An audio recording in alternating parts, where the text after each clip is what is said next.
2014 से पहले हमारे देश में मेडिकल कॉलेजों की संख्या 387 थी। 2014 के पहले मेडिकल कॉलेज की संख्या 387 थी।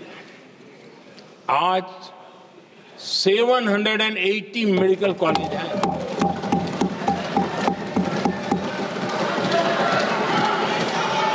अब मेडिकल कॉलेज बड़े हैं तो सीटें भी बड़ी हैं। ये बहुत महत्वपूर्ण एंगल है आदरणीय अध्यक्ष जी, और इसलिए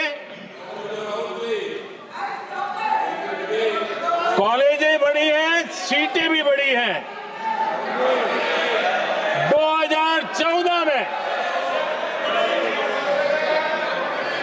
2014 में हमारे देश में एससी छात्रों की 2014 से पहले हमारे देश में एससी छात्रों की एमबीबीएस की सीट 7,700 थी।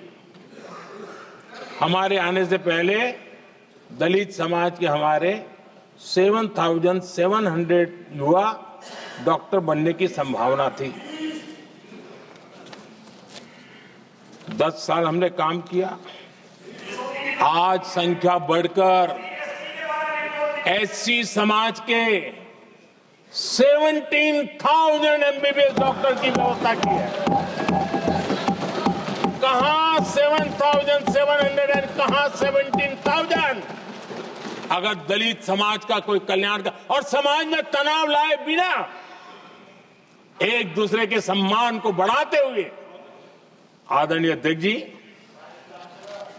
2014 के पहले एसटी छात्रों के लिए एमबीबीएस की सीटें 3,800 थी। आज ये संख्या बढ़कर लगभग 9,000 हो गई है।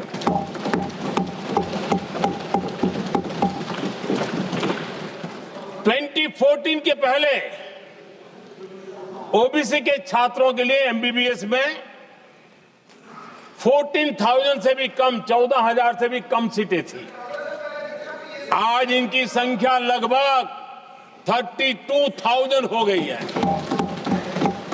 ओबीसी समाज के 32,000 एमबीबीएस डॉक्टर बनेंगे।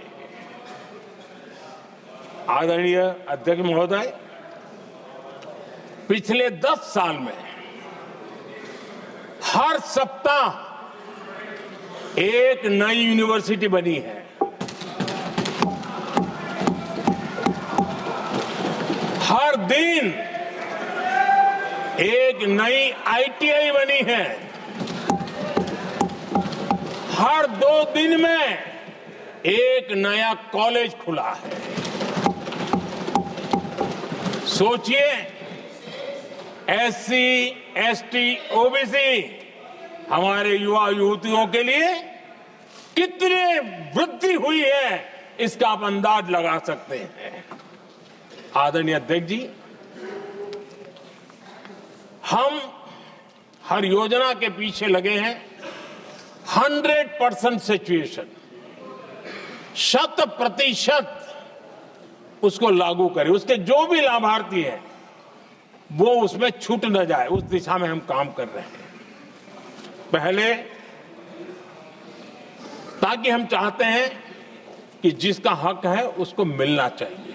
अगर योजना है, उसका हक है, तो उस तक पहुंचना चाहिए। 1 रुपया और 15 पैसा वाला खेल नहीं चल सकता।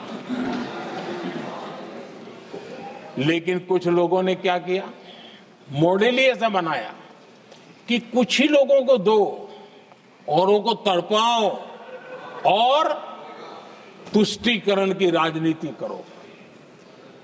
देश विकसित भारत बनाने के लिए तुष्टीकरण से मुक्ति पानी होगी। हमने रास्ता चुना है संतुष्टीकरण। तुष्टीकरण नहीं, संतुष्टीकरण, और उस रास्ते पर हम चले हैं। हर समाज, हर वर्ग के लोगों को बिना भेदभाव के जो उसके हक का है वो उसको मिलना चाहिए। ये है संतुष्टीकरण।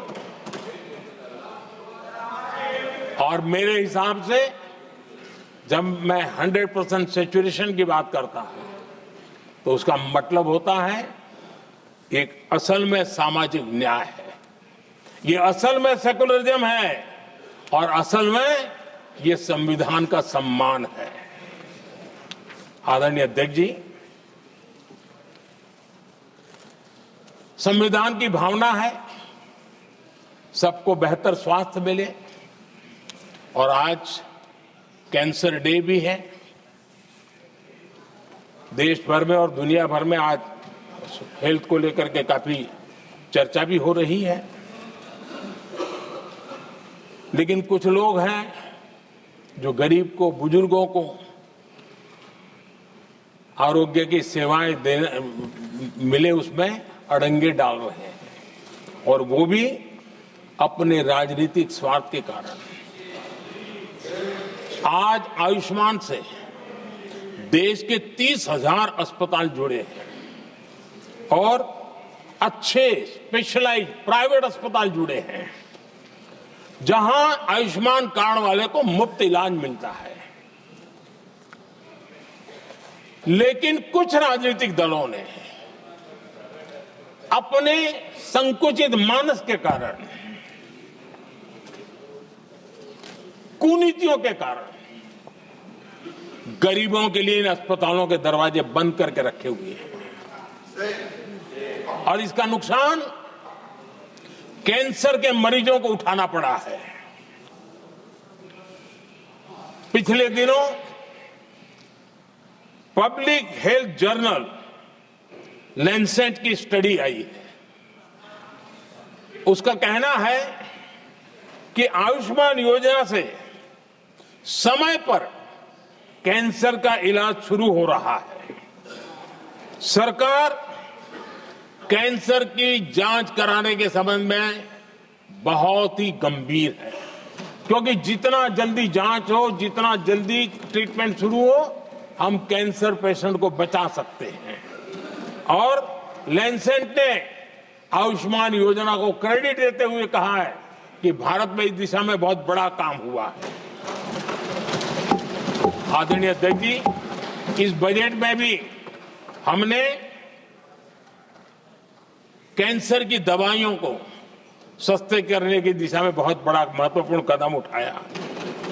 इतना ही नहीं, एक महत्वपूर्ण जो निर्णय लिया है वो आने वाले दिनों में, और जब आज कैंसर डे है तो मैं जरूर कहना चाहूंगा सभी माननीय सांसद इसका लाभ ले सकते हैं अपने इलाके के ऐसे मरीजों के लिए, और वो है मरीजों को, आप जानते हैं अस्पताल उतने नहीं होने के कारण भी काफी दिक्कत रहती है बाहर से आने वाले पेशेंट को।